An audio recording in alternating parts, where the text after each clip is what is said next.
Bonsoir Jean-Rémy. Bonsoir Thomas. Après la démission du Premier ministre portugais hier soir, on attendait évidemment avec un peu d'anxiété la réaction des marchés. Et bien finalement, la réaction a été assez douce. On a cru qu'il y aurait une très forte baisse sur les marchés, mais vous le voyez, aussi bien sur le CAC 40 que sur le Dow Jones, eh bien, la progression est assez bonne. Le CAC 40 qui progresse de 1,4%, malgré donc les inquiétudes sur la question du Portugal, et malgré aussi la dégradation de la note du Portugal par l'agence Fitch. On passe de A+, à A-, une note en baisse, car en fait l'agence craint que le pays ne puisse plus rembourser ses dettes. Mais qu'importe, malgré ces deux inquiétudes sur le Portugal, eh bien les marchés ont plutôt bien réagi. Les marchés n'ont pas trop mal réagi. Malgré tout, il reste une vive inquiétude sur la situation du Portugal qui est mal en point. Car le Portugal aujourd'hui en fait n'a plus beaucoup de choix. On le rappelle, au 15 juin, le Portugal devra rembourser 9 milliards d'euros sur les marchés. Il faut donc trouver une solution très rapidement. Et puisqu'il a refusé de durcir lui-même sa politique budgétaire, il va devoir demander de l'aide, avec le risque évidemment qu'un organisme extérieur comme l'Union européenne, comme pourrait être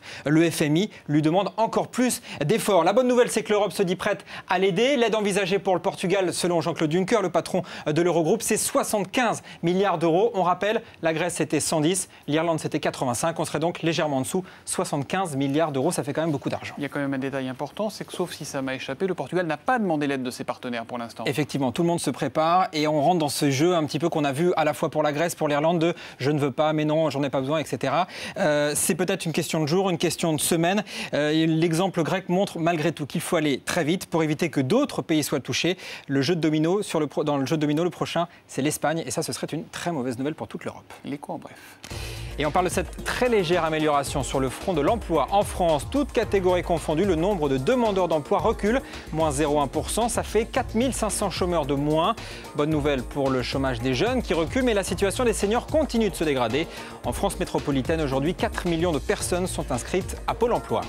Le marché de l'immobilier commence à se gripper alors que les prix restent globalement en hausse, plus 2,7% en moyenne au premier trimestre, tiré toujours évidemment par la capitale. Eh bien, la situation semble s'inverser dans certains départements, vous le voyez sur cette carte. Selon les agences Century 21, les prix sont en baisse en Alsace, en Bretagne ou encore en Midi-Pyrénées.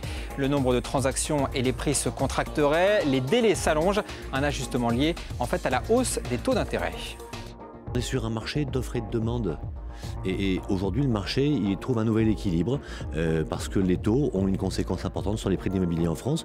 C'est la baisse des taux qui a fait monter les prix en France en 2010, il ne faut pas l'oublier. Et quand les taux remontent, les prix vont s'ajuster à nouveau.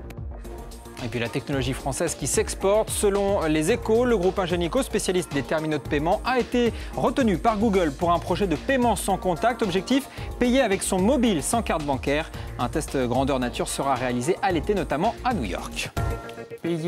Payer encore, tout augmente. L'alimentation, on l'a vu, l'énergie, l'essence, le gaz, on l'a vu. Voilà que le vélo aussi va augmenter, Jean-Rémy. Alors, ce n'est pas tout à fait les mêmes raisons, mais effectivement, 4 ans après son lancement, Vélib modifie ses tarifs à Paris. Un exemple, la hausse de l'abonnement journalier qui passe de 1 € à 1,70 €. C'est le prix d'un ticket de métro.